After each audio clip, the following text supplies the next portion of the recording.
how to build the most perfect and ultimate enclosure for the Giganotosaurus. Before we can build the enclosure, we will need to unlock the dinosaur. If you have already unlocked the dinosaur, then skip ahead to the timestamp shown on screen. So if you are still watching this section, you will need enough scientists capable enough to research the desired dinosaur.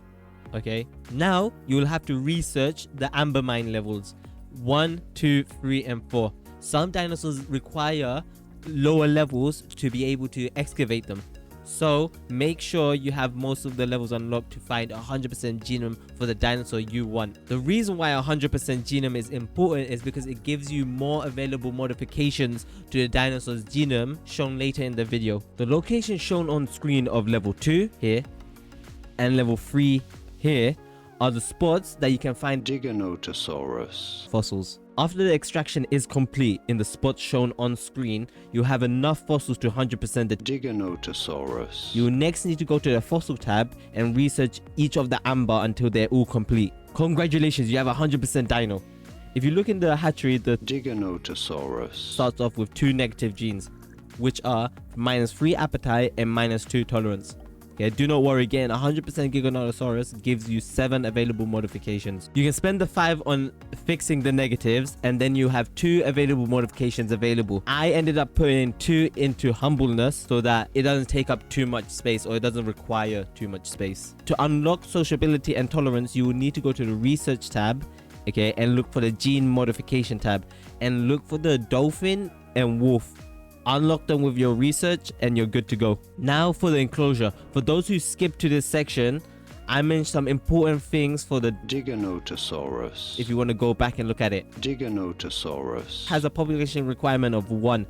If you didn't do the tolerance and the sociability, okay, then only 1 is probably acceptable, unless you want them to fight and stuff, then it's all good.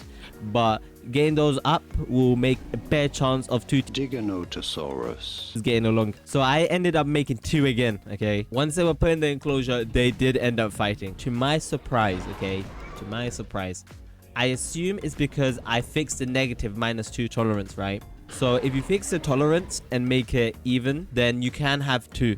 But that's only because I got rid of the 2 negative genes in the tolerance for the Giganotosaurus. So they did end up fighting, like I mentioned.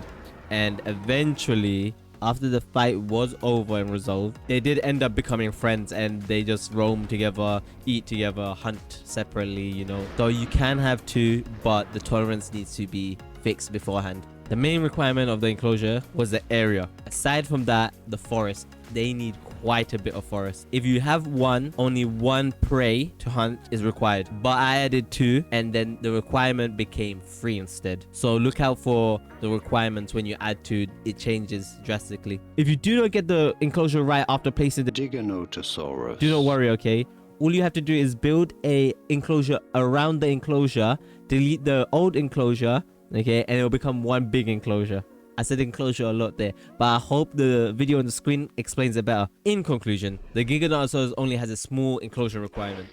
Make sure to 100% the dinosaur if you want others with him. Like I said before, I did end up making 2, so the requirements did change. But if you keep an eye on it, it will be all good. If you just add forest, area, pray for them to hunt, sprinkle in some water, the enclosure would be perfect for them. So yeah, I hope you guys did enjoy. Hope this did help. Share with your friends if they need help too, or if they want to see something like this. And yeah, I'll see you guys on the next one. Like, subscribe, comment.